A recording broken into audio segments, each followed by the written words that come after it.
to continue with Fablehaven, Secrets of the Dragon Sanctuary. We are on chapter 26. Yes? Ambush. Again, sounds so positive, right? Here we go. The dragons had evidently placed a lot of confidence in their guardians. Beyond the chamber where Kendra and Seth had slain Soletta, a short, spacious hall led to the doorless treasure room. Trask took his time carefully probing and investigating, but detected no traps. With Stoletta and Glomus dead, and the Hydra pinned back near the entrance, the treasury was left unguarded. Beyond the giant doorway, the treasury contained 3 wide aisles bounded by rows of stone tables. An endless variety of items cluttered the tables, ranging from the opulent to the primitive. Elegantly cut gemstones the size of billiard balls rested alongside rough-hewn stone mallets. Walking along one row of tables, Kendra noticed an elaborate pagoda carved from lucent jade, a rusted iron helm, a 10-foot ivory tusk inlaid with gold, a bucket of crude nails, delicate baubles of colored glass, ragged books decorated with arcane glyphs, a rotting leather birdcage, a collection of large lenses inside a compartmentalized wooden trunk, fanciful bronze masks, a tattered cape, a corroded candelabrum, and a pile of copper coins with holes in the center. Trask, Kendra, and Seth each kept hold of the unicorn horn. Seth towed them across the aisle so he could pick up a gleaming sword. Pure adamant, Trask noted reverently. Can I keep it? Seth wondered. We should take nothing more than we must, Trask admonished. We don't want dragons after us to reclaim stolen treasure. They'll already be after me for killing Soletta, Seth said. We should still avoid causing any extra harm, Trask said. Combating the guardian dragons was unavoidable, but we don't need to inflame the insult by pillaging their treasure. We owe Thronus the figurines, so we'll pay that debt. If the dragons want them back, they can take it up with him. The key was never theirs to begin with, so in a sense, we'll have stolen nothing. All right, Seth conceded. He replaced the sword, and they moved farther down the aisle. A raised dais spanned the rear of the room, supporting an extra row of stone tables. Toward the center, upon a pedestal higher than the surrounding tables, rested a pair of gauntlets. Like gloves, we talked about that. Lobstered steel embellished with gold and platinum scrollwork. Look at those gloves, Seth said. Almost certainly not the sage's gauntlets, Trask surmised. On display so prominently, they must be decoys. I wouldn't be surprised if poison needles awaited unwary fingers. I don't know, Kendra said. Aside from the dragons and the Hydra, they didn't do much to guard the room. They may have been cocky enough to leave the gauntlets in plain view. Maybe we should grab the gauntlets, Seth proposed. We can give them back in the end, but meanwhile, we can use them to distract the dragons. If we get in a tight situation, maybe we could bargain with them. Not terrible thinking in principle, Trask acknowledged, but to disturb the gauntlets would enrage the dragons beyond any hope of bargaining. I repeat, our best chance for success is to move quickly and take only what we came for. Kendra, did Patton leave any hint at the Fairy Queen's shrine concerning where in the room he hid the key? I didn't see a hint, Kendra said, being deliberately vague about not having actually read Patton's message at the shrine. Her cheeks felt hot. She hoped she wasn't blushing. In hindsight, she should probably have fished the tablet out of the pool in case he had included any extra tidbits. And I haven't noticed any writing here in the treasury either. Patton said the key looks like an iron egg the size of a pineapple with a bunch of protuberances on the top half. They climbed up onto the dais. The figurines, Seth said almost instantly. He led them over to where 5 statuettes were positioned in a circular mat. Red dragon, white giant, jade chimera. Is onyx black? Can be, Trask said, and the blue fishy thing is the agate leviathan. Can I let go of the horn? Seth asked. Trask sniffed probingly. I think so. If you start to feel ill, make sure you get a hand back on it. Seth opened a pouch. Thronus gave me this, he told Kendra. He pulled squares of silken fabric from the pouch and wrapped each figurine individually, then placed them together inside the small bag. Trask left Kendra holding the horn alone and proceeded down the long row of elevated tables, pausing beside the glittering gauntlets. He looked behind the pedestal. on which the fancy gloves were situated. "I found the key," Trask announced. "He stashed it behind the gauntlets." "Good job," Kendra cheered. She and Seth joined Trask, who struggled to pick up the egg-shaped mass of black iron. "Big pineapple," Trask grunted. Patton didn't mention the key was solid iron. This must weigh at least 80 pounds. Tough to get a grip. "Use both hands," Kendra recommended. "I'll follow behind and keep the horn in contact with your skin." They shuffled in an awkward train back across the treasure room, down the hall, and through the pillared chamber, passing Soletta's shrunken corpse. Tanu, Dugan, and Mara awaited them at the bottom of the steps. "Success?" Dugan asked. "We have the key and the giant's figurines," Trask reported. "The key looks heavy," Tanu remarked. "Or I'm getting really weak," Trask said. "I'll lug the key down into the storage room," Dugan offered. "I already hauled the giant sword down there." Trask gratefully handed off the iron egg. "Once you're back up, I want to move out. I hope Gavin fared all right. I'm not sure I should have let him go alone." Face red with exertion, Dugan managed to descend the rungs into the storage room, cradling the egg in one arm. When he came up, they hurried back toward the Hydra. Kendra tried not to fret about Gavin. She told herself that he was fine, that he wouldn't have taken needless risks, but she knew how brave he was and how deadly the Hydra had appeared. As they neared Glomus's cave, Tanu went forward alone to sample the air. He came back and reported that the air was breathable and that he had found no sign of Gavin. "We might do well to raid the dragon's corpse ourselves," Tanu said. "We could smear our weapons with sedatives, and it would be a once-in-a-lifetime chance to acquire potion ingredients."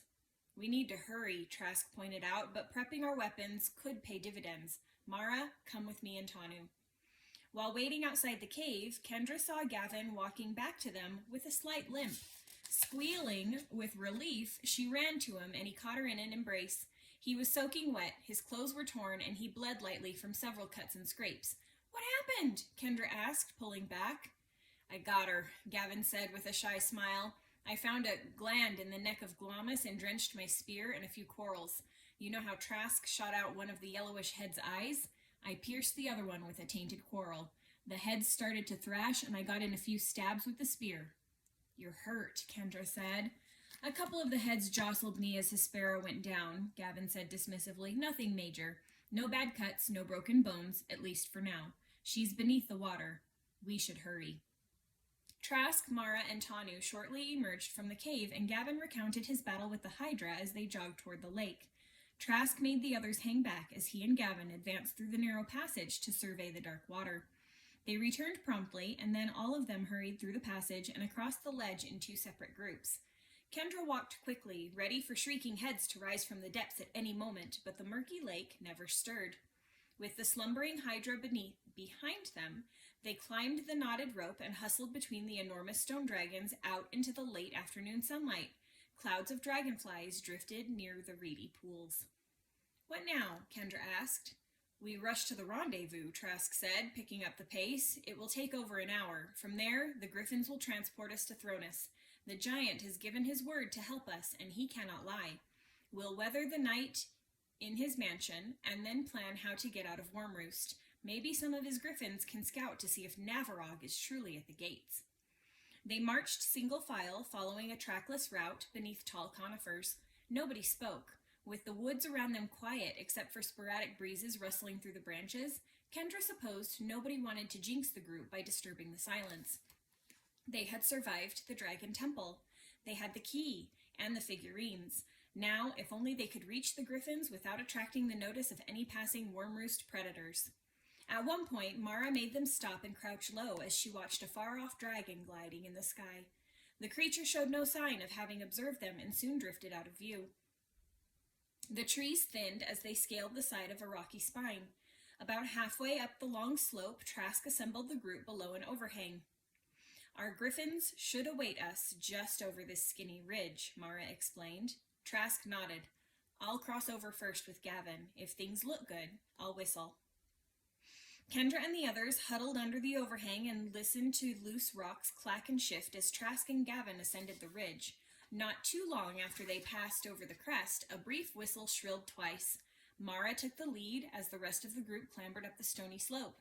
As Kendra picked her way up the loose rocks, she better understood why Trask and Gavin had climbed so noisily. No matter how she stepped, the rocks shifted and slid. Near the top of the knife-like ridge, Kendra heard a flutter of wings. An astrid alighted on a rocky projection near the crest of the ridge. The words spilled into her mind. This is an ambush. 2 dragons lie in wait. Run. Cautiously, regarding the expressionless human face of the golden owl, Mara held her spear ready. What does it want? She asked Kendra. He's warning us, Kendra said, placing a calming hand on the spear. Kendra studied the astrid. Are you sure? Run. They will strike at any moment. Warn your friends. The astrid took wing. It's a trap, Kendra yelled. She hurried to the top of the ridge and peered over at Gavin and Trask descending the far side. They had turned toward her in response to her shout. Several griffins had emerged from the trees below, including one ridden by the dwarf. Dragons, run! It's an ambush! The dwarf barked in order and the griffins took flight. At the same time, a pair of enormous dragons soared over the far ridge. One had green scales and a bony frill framing its angular head. The other was a monstrosity in scarlet, with lumpy knobs on its snout and a club-shaped tail. The red dragon swept low over the trees, a roiling inferno jetting from its jaws to set a long strip of pines ablaze. The green dragon wheeled out wide, curving and climbing to approach from a different angle. The griffins scattered. Some fought to gain altitude, others stayed near the ground. They darted in every direction. The griffin with the dwarf snatched Gavin in one claw and Trask in the other. Wings beating furiously, the overburdened griffin flew up the ridge, depositing Trask and Gavin near Kendra and the others. We'll come back around, the dwarf promised, his words trailing off as his griffin carried him away. Trask grabbed Kendra's arm and guided her down the back side of the ridge, rocks rolling underfoot. After a few steps, he dove with her into the lee of a boulder, shielding her with his body. Overhead, a dragon bellowed. Heat washed over Kendra as a fervent downpour of flame scorched a field of scree off to their right. After the dragon had passed over, a pair of griffins streaked low along the slope. Seth sprang out from hiding and a griffin snatched him up and angled skyward. The other one grabbed Tanu. Above her and to the left, silhouetted against the setting sun, Kendra saw the green dragon diving toward a trio of griffins, fire spurting. But the griffins split up and maneuvered aggressively to evade the larger predator. The scarlet dragon seemed to have been coming back around for another fiery pass, but then it swerved away to follow the griffin carrying Tanu. The griffin dropped into the trees for cover as the dragon released a searing stream of fire. Below the wide red wings, the forest erupted into a raging conflagration. Into the bag, Trask commanded, seizing the knapsack from Kendra. As she stepped inside, a charred, one-winged griffin crashed onto the rocks less than 20 yards down the slope.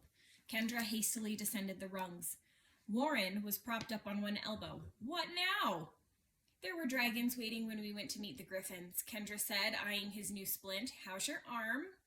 Messed up, just like the rest of me. At least Tanu dressed it and gave me painkillers. Are we going to make it?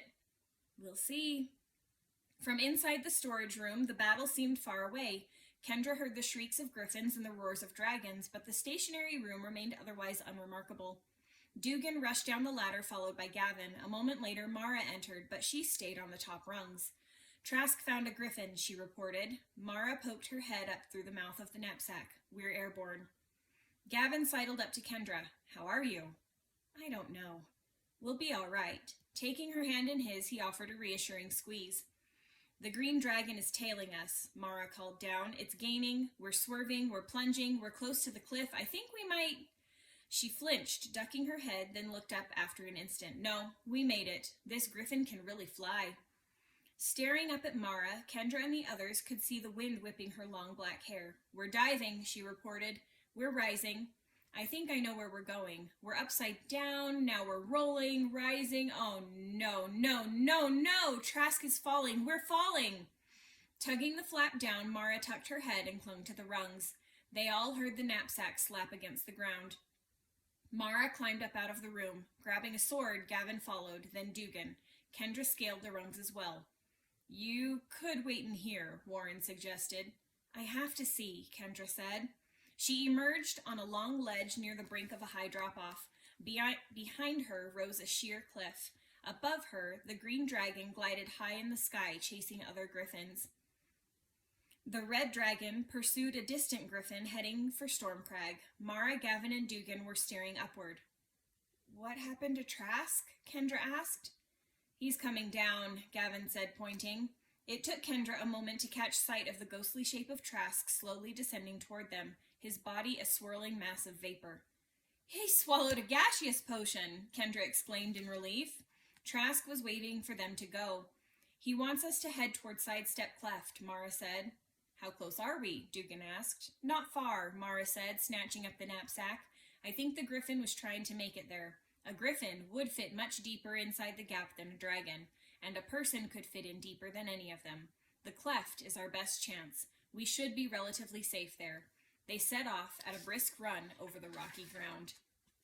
What about Trask? Kendra asked. He'll try to hide, Dugan said. Going gaseous saved him from the fall, but now he can't move very fast. We have to leave him. Our presence would only draw more attention to him. Trask will find a place to hide, Gavin said. He knows we have to make it to the cleft. He and Mara are right. The dragons shouldn't be able to reach us in there. Heedless of the treacherous footing, Kendra raced along the ledge. The green dragon remained in view whenever she looked back, but it seemed intent on chasing griffins. She was surprised the dragon didn't swoop over and kill them. They were such easy prey on the ledge. Perhaps the dragon had failed to notice them. The cleft should be around this bend, Mara announced. Here comes the dragon, Gavin warned. Risking a glance, Kendra saw the dragon soaring straight at them, still a good distance away. They picked up the pace to a full sprint. Should we put Kendra in the bag? Dugan asked. No time to slow down, Gavin replied. We have to make it to the cleft. Mara pulled away from them, her long legs eating up ground like a track star. But as she rounded the bend, Mara skidded to a stop. When Kendra and the others caught up, they saw why. A huge dragon blocked the entrance to the sidestep cleft. The dragon had an underbelly as pale as cream and dimpled yellow scales with a texture almost like linoleum.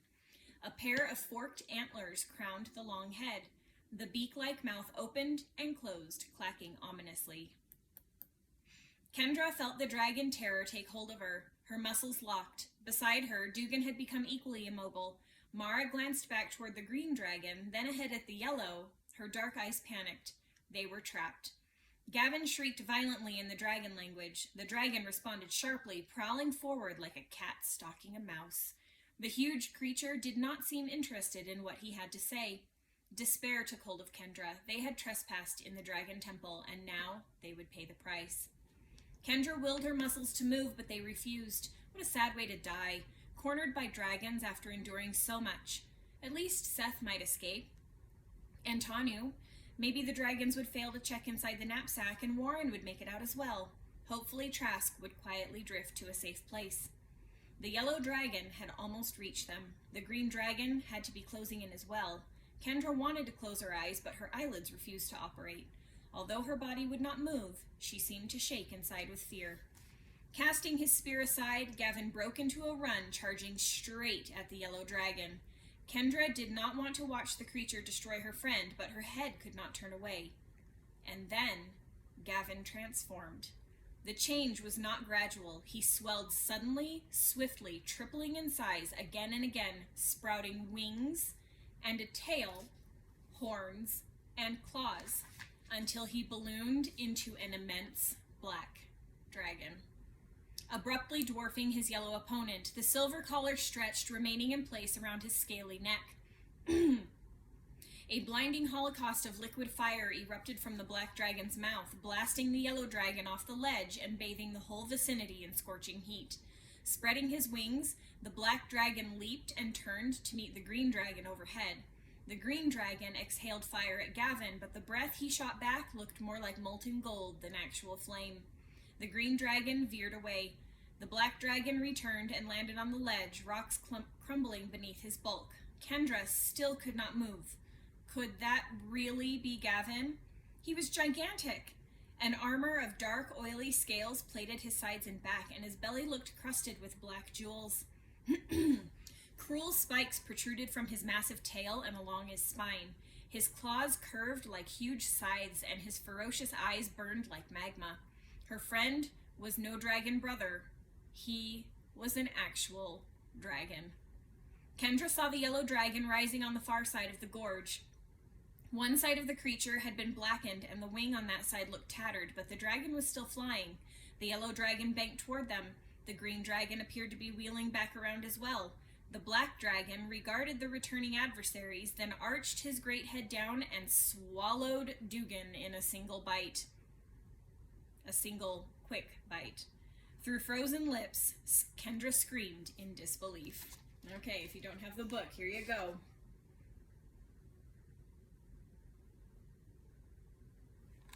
Gavin's a dragon. Mara tossed the knapsack to Kendra. It hit her shoulder and fell to the ground. The black dragon swiped a foreleg at Mara, who failed to dodge the quick blow and went tumbling across the ledge and off the edge. The other foreleg swung at Kendra, a razor claw slicing across her chest and knocking her backwards. Wings spreading, the black dragon sprang to engage the oncoming adversaries. With dragon roars thundering in her ears, Kendra dazedly examined the tear in her shirt. Beneath the torn material, the breastplate Seth had given her felt unscratched. Her mind reeled, trying to comprehend what had happened. Her breaths came quick and shallow. Not only was Gavin a dragon, he had turned and attacked his friends. He had eaten Dugan and killed Mara. As her fingers rubbed the adamant breastplate, Kendra realized she could move. When Gavin had taken flight, the dragon terror had faded. As the dragons reeled and battled above, Kendra sat up. The knapsack lay beside her, and the side step cleft was now unguarded. Shaking with adrenaline, Kendra snatched the knapsack, looped a strap over her shoulder, and ran for the cleft, avoiding the depressions where simmering pools of liquid gold had puddled. As the crack in the mountain loomed larger before her, she peered up and back to where the two dragons contended with Gavin. The sun had just gone down. Fountains of flame brightened the dusky sky. Gavin's opponents stayed away from each other. No matter which way Gavin turned, one of his opponents would swoop in behind and try to roast him. Kendra lingered at the entrance to Sidestep Cleft, enthralled by the deadly dance. The difficulty of scoring a direct hit with dragonfire while attacker and target both careened through the air soon became apparent. As the aerial combat wore on, the participating dragons became increasingly distant. But Kendra knew they could come plunging back at any moment. Turning her back on the dragon battle, she scurried into the cleft. The passage promptly grew much too narrow for any of the dragons, but wanting to make sure she was out of range from dragon breath, Kendra continued onward, reminding herself not to proceed too far or the fiery exhalations might be able to reach her from the far side. Kendra traced her finger along one wall until she felt she had traveled far enough. Setting down the knapsack, she lifted the flap and descended the ladder. "I heard a lot of commotion," Warren said. "Gavin is a dragon," Kendra managed in a broken voice. Skipping the last few rungs, she dropped, landing in a crouch. "What?" "A huge black dragon. He ate Dugan. He killed Mara." As she spoke, Kendra felt like she was listening to the words instead of saying them. How could those words be true? "He tried to kill me. He swiped me across the chest before he flew off to fight some other dragons. The breastplate I have under my clothes saved me." By the light of Warren's electric lantern, Kendra started rummaging through their gear. "I don't believe this," Warren murmured. "Believe it," Kendra said, testing the flashlight. It worked. "We're inside Sidestep Cleft, alone. Seth and Tanu may have gotten away with the Griffins. We left Trask behind. He was gaseous." She grabbed a primitive staff with rattles on the top. "The rain stick from Lost Mesa?" Warren asked. "We need bad weather," Kendra said. "Who knows how long Gavin will be off fighting other dragons? Who knows how many other dragons could show up? I'm going to shake this thing until we have the biggest storm Wormroost has ever seen." Kendra crossed the room to the ladder of rungs bolted to the wall. "I'll be back." "Why not shake it down here?" Warren asked. "I'm not sure if shaking the stick down here will count up there," Kendra said. "I'm worried enough that Thronus might be able to offset the weather I summon." "Good luck," Warren said. "At the first sign of trouble, you hide the knapsack and get down here." "You got it," Kendra said, already at the top rung. Squirming out of the knapsack, she switched on the flashlight and started vigorously shaking the staff. Outside, the day had been relatively mild with some light wind and a few non-threatening clouds in the sky. She had no idea how long it would take to conjure up a big storm, especially if Thronus resisted. It might not work before Gavin or other enemies came for her. It might not work at all, but she was sick of hiding, sick of feeling afraid. This was much better than cowering in the knapsack. Oh my gosh, you guys, I wish I could see your reactions to what we just found out. Man, chapter 27. Navarog. All Seth could do was dangle. He couldn't even hang on. The Griffin had him by the shoulders. If the claws dropped him, he would fall. If the tenacious scarlet dragon killed the Griffin, Seth and the Griffin would fall together. If the dragon torched them with his fiery breath, Seth would get to sample the rare experience of simultaneously burning and falling. Looking down and back, Seth had watched the red dragon chase Tanu, setting the forest ablaze. When the Griffin had emerged from the trees without the Samoan, the dragon had turned to follow the Griffin carrying Seth. Legs swinging freely, Seth had shouted to the Griffin that he had the figurines for Thronus in his pouch. He hoped the knowledge might give the Griffin an extra reason not to drop him. He had no way to tell whether the Griffin understood. After having caught a ride with a Griffin to the top of Storm Crag and then back down again the next day, Seth thought he knew something about flying. But now, Seth was learning that to convince a Griffin to really fly, you had to chase it with a dragon. At first, the Griffin had resolutely climbed, wings beating hard to ascend ever higher into the cold, thin air. While they rose, drawing nearer to the steep shoulders of Storm Crag, the dragon had steadily gained. As the red dragon neared, the Griffin veered close to the mountain, sometimes climbing, sometimes diving, sometimes doubling back, always using the stony crags of the mountainside to create obstacles. As the Griffin banked and swooped and soared, Seth swung back and forth in its grasp, occasionally having to lift his legs or twist his body to avoid spires of stone. Although they sometimes plunged to avoid dragon fire, they ascended more than they fell, gradually spiraling up toward the summit.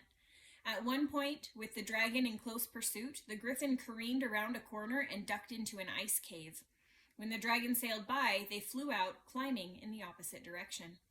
Finally, as they came within range of the highest peak of Storm Crag, the Griffin soared far away from the mountain, wings beating frantically to gain altitude. Out in the empty sky, the dragon closed in. The Griffin faked a dive, and the dragon took the bait, plunging to intercept them. While the dragon recovered and came back around, the Griffin climbed higher. Looking back toward the mountain, Seth could see that they now sailed well above the mansion. When the dragon came close again, the Griffin tucked its wings and went into a wild dive that left Seth's stomach in his throat. Presumably fearing another faint, the dragon hesitated to follow at first. By the time the dragon realized the dive was authentic, the Griffin had spread its wings, and Seth was rapidly gliding toward the mansion, half blinded by the wind of their speed. The dragon surged after them, gaining until it became clear that the massive predator would overtake them before they reached the mansion. Seth hoped his Griffin was not out of evasive maneuvers. Just as the dragon was almost within range to blow fire, Seth heard a deep thrum. An arrow, the size of a telephone pole, lodged in the dragon's chest. Wings limp, the dragon rolled onto its back and plummeted from the sky like a boulder. Gazing ahead at the mansion, Seth saw Thronus manning an enormous crossbow out on the patio. The sky giant arose and went to his front door just in time to admit Seth and the Griffin. Gliding to the table in the front room, the Griffin dropped Seth, then landed, trotting to a stop. Heaving sides lathered with foam, the Griffin bowed its aquiline head. "Good job," Seth told the Griffin, unsure whether it could understand. He walked over and stroked the damp red gold fur. "I regret your discomfiting encounter," Thronus apologized, taking a seat by the table. "By the time I recognized the ambush, it was too late to warn you. I'm happy you won your way free, young Seth." "Nice shot with the crossbow," said Seth. "Let us hope the example will motivate other dragons to think twice before venturing near my abode." "I have your figurines," Seth reported, opening the pouch. The sky giant grinned. "Then I am especially glad you survived. Set them near the edge of the table." Seth unwrapped the 5 figurines and arranged them in a line. The giant leaned in close, examining them with one eye shut. He murmured, "Well done indeed. You have brought the figures I requested." "Why did you want them so badly?" Seth asked. "I wanted 3 of them. If I say the proper words and put the red dragon into a fire, it will grow into a true dragon that will heed my every command. Buried in snow with the correct words spoken, the marble giant will expand into a hardy snow giant, a servant with tremendous potential. And the jade chimera can likewise be transformed into an actual chimera, obedient to my desires." "I guess they will come in handy defending your mansion," Seth said. They should prove immeasurably useful. What about the tower and the fish? The giant cracked his knuckles. You are welcome to keep the other figures, Seth Sorensen. Placed upon solid ground, after the designated incantation, the model tower will enlarge into an actual tower. The stronghold is designed to be inhabited by men, not giants, so it is of no use to me. Put in the sea, with a few words, the fish will swell into a leviathan. I live far from the sea, with no intentions to visit. Could you tell me the magic words? Seth asked. I will have my dwarf write them down for you upon his return. They are not complicated. The spells necessary for the transformations are ingrained in the items. The words merely set the spells into motion, like igniting a magical fuse. Could you look in your globe and check on my friends? Seth asked. Absolutely, Thronus said, rising. I shall return promptly. Seth sat down, fingering the tower and the fish. Having his own tower would be pretty cool. He hoped Kendra and the others were all right. Since the red dragon had chased him and been shot from the sky, the others only had to contend with the green one. Surely most of them, if not all, would escape. Thronus returned, looking sober. While I was away from my globe manning the ballista, Navarog joined the fight. I'm not sure when he arrived at the sanctuary. I'm afraid your friends are scattered, and it looks like some have perished. My griffins have fled. They lost track of your comrades. 3 griffins have already fallen, and 2 others are wounded. Navarog is currently contending with a pair of dragons. And there seems to be a powerful enchantment summoning foul weather, using old magic that is foreign to me. Calling rain? Seth asked. Essentially. That must be Kendra using the rain stick. She must need bad weather to help her escape the dragons. The dragons trust me to keep the weather relatively fair, Thronus said. They also trust you not to send thieves to steal from them, Seth countered, and you trust them not to attack your griffins. This seems like a day for bending some of the rules. Why don't you help summon a big storm? The sky giant stroked his chin. My griffins are nimble. They can handle harsh weather much better than the dragons. Perhaps an ugly storm is just what we need to remind the worms of my worth. If Kendra is calling one, I'd really appreciate it. Also, since you have the little statues, can we lose the chains now? The giant spoke a strange word and snapped his enormous fingers. The silver chain snapped and fell from Seth's neck. We had a bargain. You have earned my appreciation. Your sister and I will call up a storm such as Wormroost has not seen in many a season. If you will excuse me. Seth motioned for the giant to proceed. Have at it. When the storm has been called, I shall return with some victuals. If that means food, count me in, said Seth. Dragonflies. Freezing gusts howled through sidestep cleft, carrying the smell of snow. Thunder crackled and boomed, and Kendra relentlessly kept shaking the staff, hoping that if she shook hard enough, long enough, the dragons would be forced to seek shelter, while her remaining friends got away. Although she could see in the dark, Kendra could see farther with the flashlight lit, so she kept it on, repeatedly shining it in both directions to avoid being taken by surprise. Consequently, she identified Gavin while he was still a good distance off, approaching along the tall, narrow passageway. A dragon no longer, he bled freely from a wound on his neck and walked with a pronounced limp. Her flashlight beam reflected off the sword in his hand. As a heavy gust tore through the passage, he lifted his free hand to shield his face. You can stop shaking the stick, Gavin called. I'd rather not, Kendra replied. I was trying to be polite, Gavin said, coming closer. What I mean is, stop shaking the stick, or I'll kill you. Tears stung Kendra's eyes. A disturbed laugh threatened to fly from her lips. Gavin had killed Dugan. He had killed Mara. Won't you kill me anyhow? She asked. As a dragon, I would, Gavin said, limping nearer. In this form, I'd rather not. Who are you, Gavin? He grinned. Haven't you guessed? You're no dummy. Give it a shot. She knew. She had tried not to admit it to herself, but she knew. Navarog. Of course, he said. How can you be Navarog? He had been her friend. He had protected her. She had hoped he might become her boyfriend. She had held his hand and written him flirty letters. Kendra felt ill. She wanted to curl up into a ball and weep. A better question might be how the rest of you missed it. I thought it was obvious after Lost Mesa. I guess oftentimes we only perceive what we expect to see. Kendra shook her head, horrified and baffled and curious all at once. So you were the hooded prisoner inside the quiet box?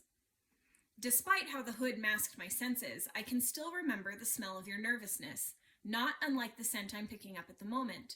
The Sphinx got me out and then turned me loose just before he exited Fablehaven. I went and found the nail Seth had pulled from the Revenant and gave it to Kurosok. And then you left, Kendra said. My business at Fablehaven was done. I went to a dragon sanctuary in the Himalayas. You were the dragon who ate Charlie Rose. He never had a son, did he? I knew you could piece this together. The Sphinx recommended I visit Chuck Rose. Chuck's longtime friend Arlen Santos is a Knight of the Dawn and a traitor. Chuck would disappear in the wild for many months at a time. Arlen helped me find Chuck. Killing him was simple. After the deed was done, Arlen helped me pretend that his death happened longer ago than it actually had, and helped establish my avatar as Chuck's secret son, Gavin Rose, the stuttering wonder. I liked your stutter. It served a purpose, made me seem more human, more vulnerable. Kendra scowled. What really happened at Lost Mesa? What do you think? Gavin asked. She knew it was bad, but there was too much to process. You could talk to Shalise because you were a dragon. Before the rest of you entered the room, I showed Shalise my true form, scared her to death. She almost tried to fight me. Once I established my dominance, I warned her that I'd kill her if she tried to attack you guys. Then I promised that if she would let us pass, I would free her. She was so young and inexperienced that I was worried she would do something stupid, but it worked out. You released Shalise? You destroyed Las Mesa? Gavin grinned. And I framed poor Javier, the guy with no legs. He wasn't a traitor. I ate him. Then I stole the decoy artifact, slashed some tires, and moved a pickup truck. That same night, I released Shalise, but commanded her to wait until after we were gone before wreaking havoc. Freed from confinement, Shalise was powerful enough to overthrow the treaty. She breached the gate and got Mr. Lich involved, freeing the zombies and animating the dead. I can't believe it, Kendra mumbled numbly. You're the Demon Prince of Dragons, and now you're in the perfect position to help the Sphinx steal the next artifact. Gavin seemed to relish her astonishment. By now, you must realize that the Sphinx deliberately let your duplicate escape. The sting bulb version of you, the one you left behind, he knew she was a fake when her touch failed to restore energy to an item he wanted recharged. He had given the item to her casually, so she had no idea he knew. Kendra shook her head sadly, so the phony Kendra was accidentally helping him.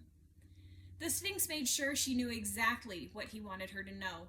She thought she escaped on her own, but he was deliberately sloppy. Had she failed to make a move, he would have been even sloppier. Once the sting bulb got away, he had an agent follow her to ensure she made it back to Fablehaven. You're very resourceful, Kendra, even as a clone. The duplicate required no help.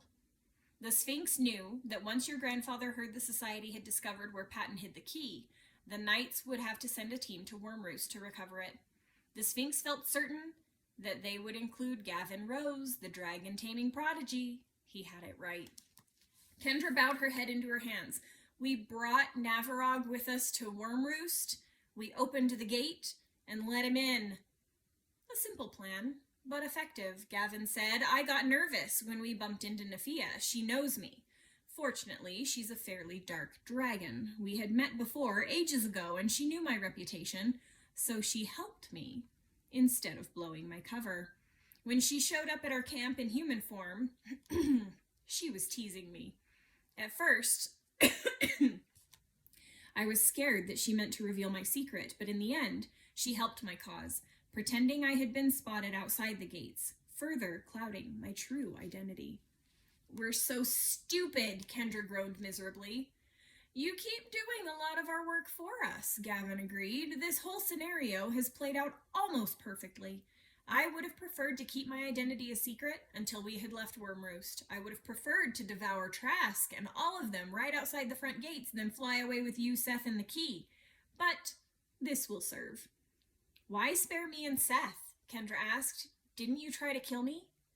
Gavin shrugged. When I slashed at you outside of here earlier tonight, I was in a rush and worried about you escaping with the key. You and your brother are very likable. Despite being young and innocent, the two of you are surprisingly capable.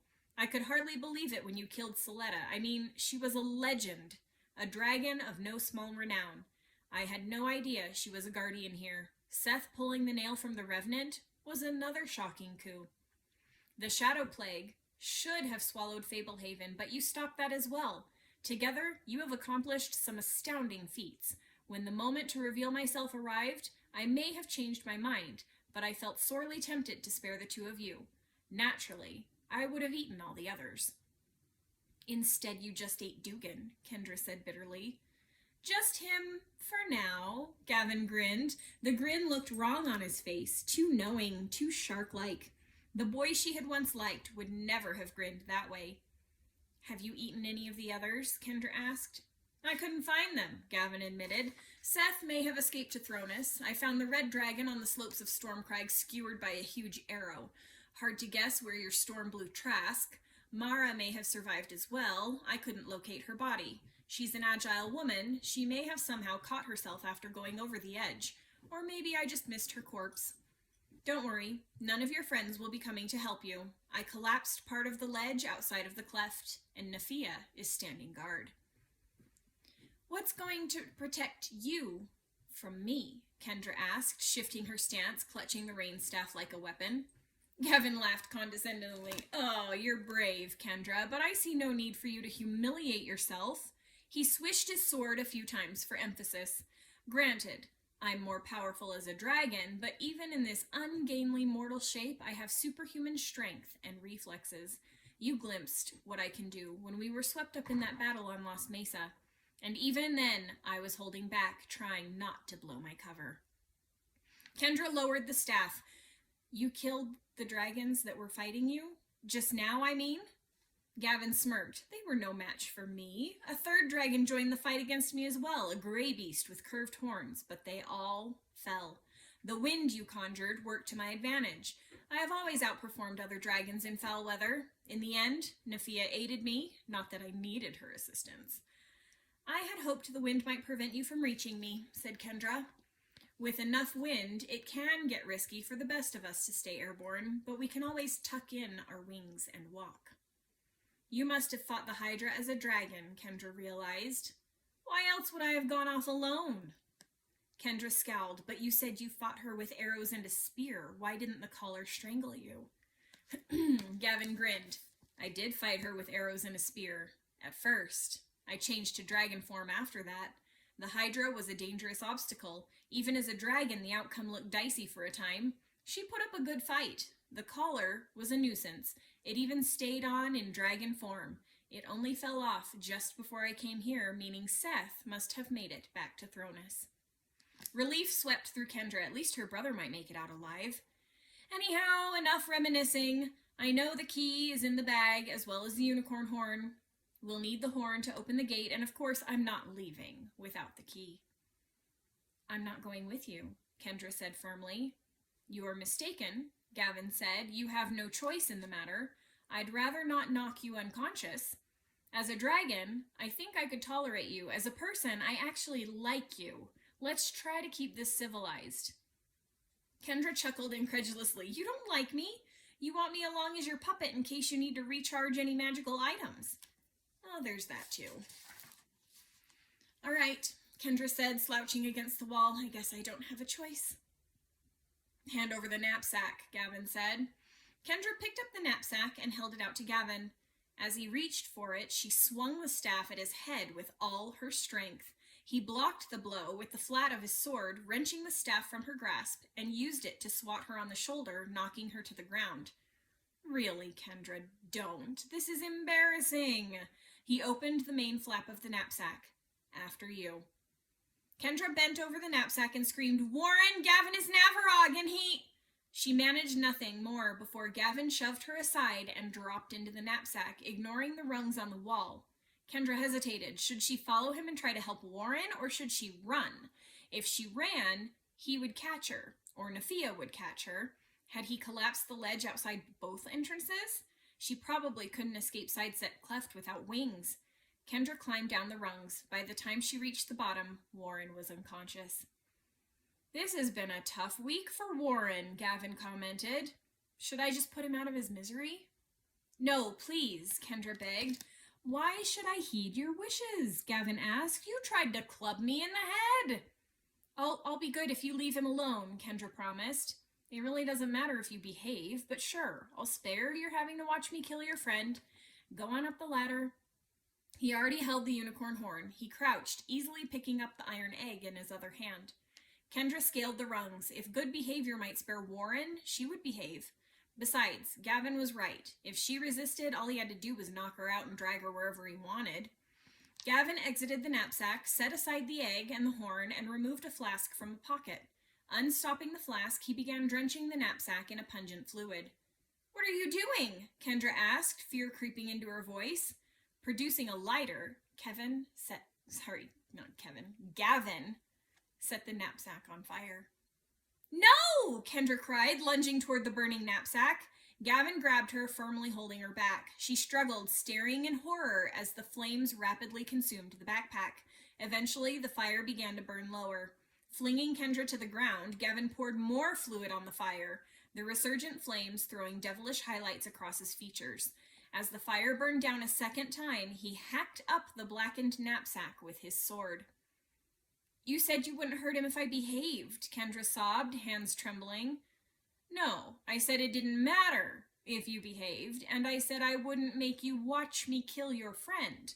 Instead, you watched me trap him in an extra-dimensional space forever. He has provisions, and the room is magically ventilated. I bet Warren will get really good at Yahtzee." "You're a monster!" Kendra yelled. "You're finally catching on! I'm much worse than most monsters, Kendra. I'm a dragon and a demon prince." Kendra huffed. "And a servant of the Sphinx? How do you like taking orders from a human?" Gavin's face hardened. The Sphinx may be a brilliant strategist, and it may serve my purposes to aid him for a time, but before the end, the Sphinx will learn that no mere mortal is my master. Why not teach him by switching sides and helping me? Gavin snorted derisively. "No, Kendra, I will not be helping you. I want the demon prison open." "We're coming, Kendra." She did not hear the words with her ears. They were chanted in her mind. Although a thrill of hope raced through her, Kendra tried to keep her face composed. She needed to keep Gavin talking. "You want to open the prison on your terms, not the Sphinx's." "We should not be having this conversation." Gavin turned and raised his sword. A screeching Astrid flew toward him. The blade flashed, and the owl fell. A second Astrid came behind the first, talons outstretched, human face set in a determined expression. Gavin cut it down as well. A third Astrid streaked along the passage from the opposite direction. Gavin pivoted and slew it with a well-timed slash. Kendra covered her eyes, unwilling to look at the three dead Astrids. "Stop!" she cried. "Stop! He'll kill you!" "Astrids?" Gavin asked, looking up and down the passage. No other owls flapped into view. "Even as a human, I could kill Astrids all day. Nowhere easier than in a narrow passage like this. Send them all, and let's be rid of them. Whose help will you summon next? Chipmunks? Snails?" "I didn't call them," Kendra said. "We had best get going. If Nafia is standing guard, how did the Astrids get through?" "The same way chipmunks would get through," Gavin said. "Nafia is guarding against threats, not pathetic owls." "I'm not coming willingly," Kendra said. "You'll have to knock me out or kill me." "Easily done," Gavin said with a shrug. Then, a dragon with silvery white scales materialized behind him. The dragon was not particularly large, hardly twice as tall as Gavin, but even with its wings folded, the streamlined creature barely fit in the passageway. Raxtus stared at Kendra, then glanced from her to Gavin uncertainly. Gavin quickly checked over his shoulder. Raxtus disappeared just in time to avoid detection, then reappeared once Gavin turned back to face Kendra. You're overreacting, Gavin remarked, but it never hurts to be sure. You can save the theatrics. If you want me to look away from you again, you'll have to do better than comically gawking over my shoulder. Kendra returned her gaze to Gavin. Raxtus loomed right behind him. Gavin kept his eyes fixed on hers.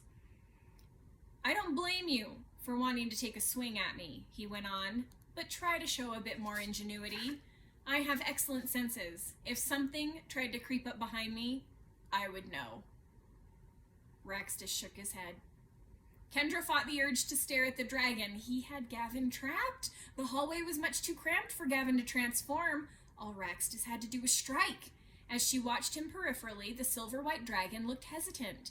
He leaned his head forward, mouth opening slightly, then stopped himself, pulling back a tad. At least now you're looking over my shoulder more subtly, Gavin complimented. Had you glanced that indirectly the first time, I would have been much more startled. You might have even earned a chance to land a cheap shot. He snorted as if the idea of resistance were ridiculous. Kendra had to motivate Raxtus. She had to do it without directly talking to him, and it had to happen now. Maybe I should stop trying to fool you, Kendra sighed. Now you're making sense, Gavin replied. I wish you meant it. What about the other dragons? Kendra asked. Won't they be mad you took the key we got from the dragon temple?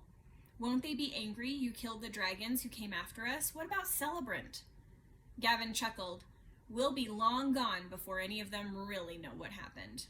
But Celebrant is supposed to be the toughest dragon alive, Kendra said. Aren't you worried he'll want revenge? Gavin shook his head. Celebrant is the one who should be worried. After I open the demon prison, I'll be able to descend on him with an army of such power as the world has never seen. Trust me, there will be a new king of dragons before long.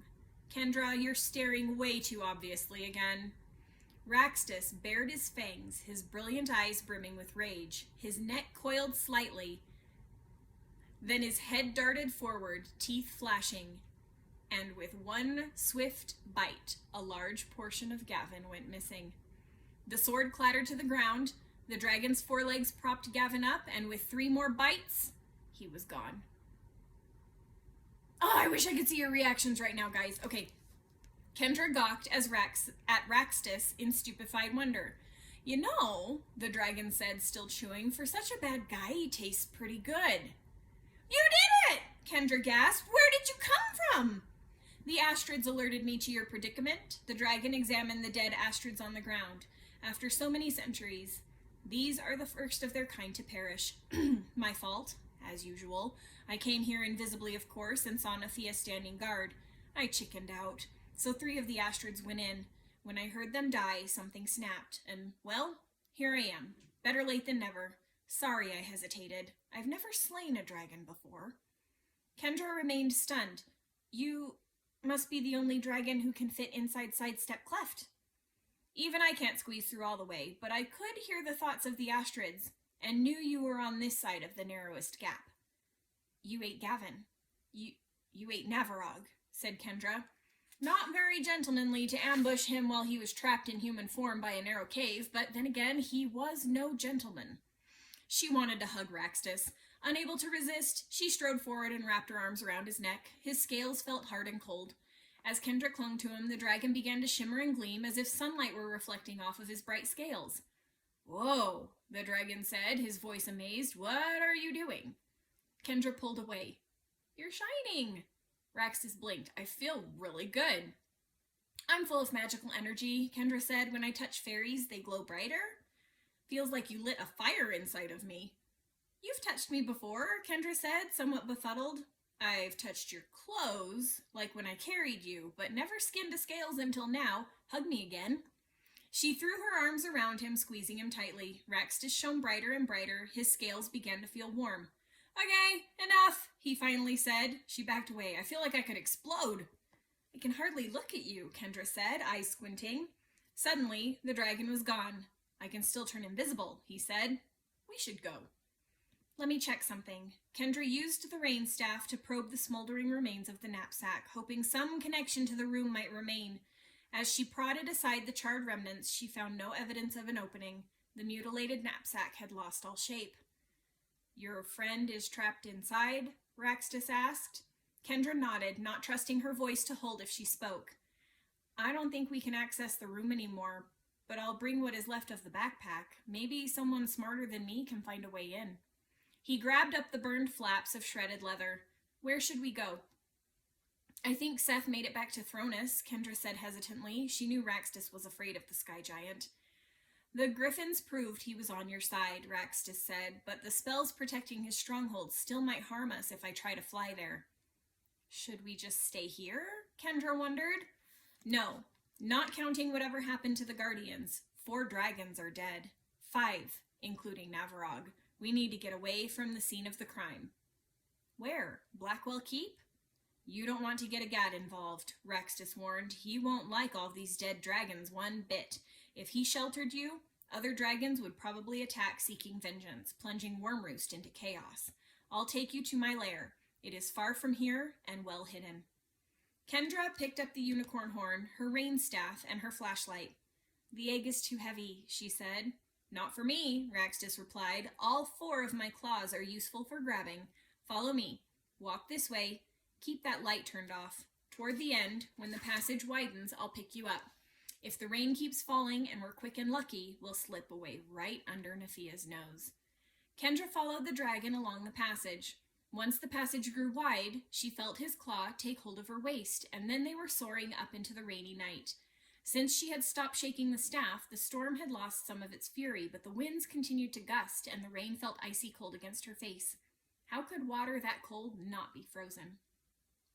Glancing up and back, Kendra saw a looming shape through the rain that might have been Nefia perched on a craggy outcrop. The shape did not give chase. Kendra felt like she had parachuted into a hurricane. Swirling winds buffeted them, coming from above and below. Even a small aerodynamic dragon like Raxtus seemed overmatched by the turbulent gales. Sometimes he fought the gusts, sometimes he used them, zooming and stalling, twisting and plunging, curving and rising. As they gained altitude, the rain turned to hail, pinging off the dragon's invisible scales. Kendra's winter attire offered some protection against the cold and wetness, but eventually she began to shiver. She lost all sense of direction as erratic winds propelled them through the frigid darkness. At last they alighted in a small grotto. When Raxtus made himself visible, the brightness lit up the room better than a bonfire. Flowstone covered the walls and floor like frozen caramel. On a stone shelf near a glittering patch of calcite roosted an Astrid. Is this your lair? Kendra asked. This hole in the wall? Raxtus laughed. No, my lair isn't grand, but it isn't quite this tiny and bare. The Astrid summoned me. Your brother is well. Seth? Kendra asked. Have you seen him? Others in my cadre have seen him. He is with the sky giant. Now that we can speak to fairies, 2 of us brought a fairy to Thronus to serve as an interpreter. Your brother and the giant know you are here. They suggest you wait here until morning. Then what? The giant will slacken the weather long enough for you to dash to the exit with the other survivors from your party. What about Trask and Tanu and Mara? Those 3 are well. The giant has been using his seeing stone to locate them. Griffins are recovering them as we speak. They will take shelter around the preserve. In the morning, a griffin will come for you, and you will rendezvous with your friends at the gate. I'll stay with you until morning, Raxtus promised. He raised a wing. You can sleep up against me. Your energy made me warm. Okay, Kendra said. Thank the giant for me. I'll stay with you as well. Kendra crept underneath the upraised wing, and Raxtus lowered it over her like a blanket. The dragon was right. He was warm. Almost immediately, she stopped shivering. It was actually quite cozy. Closing her eyes, Kendra tried to shut down her mind. At least Seth was all right, and some of the others had lived. Even Mara, who had looked like a goner. Kendra licked her lips. Against all odds, she had escaped Navarog. She might actually live through this. She might see her parents and grandparents again. She might grow up. Kendra tried not to picture Navarog devouring Dugan. She tried not to envision Warren, injured and trapped in the storage room. She tried not to visualize Mendigo disintegrating. She tried to forget what she had learned about Gavin and tried to ignore that she had seen him eaten right in front of her. Where was sleep? When would it come for her? She tried not to worry about what the morning would bring. She tried not to wonder what new problems would arise on the way to the gate. She tried not to stress about what might await beyond the colorful walls of Wormroost. Where was a nice, strong sleeping potion when she needed it? Outside, the wind howled. Beside her, the dragon breathed softly. She focused on the wind, listened to the breathing, and sleep overtook her. Okay, it's been an hour. If you need to get up and go move, then that's totally fine. I will send another video, and we have, I think, just one chapter left to finish the book, you guys. Thank you for going on this adventure with me, and I will see you one more time. Okay? Have a great day.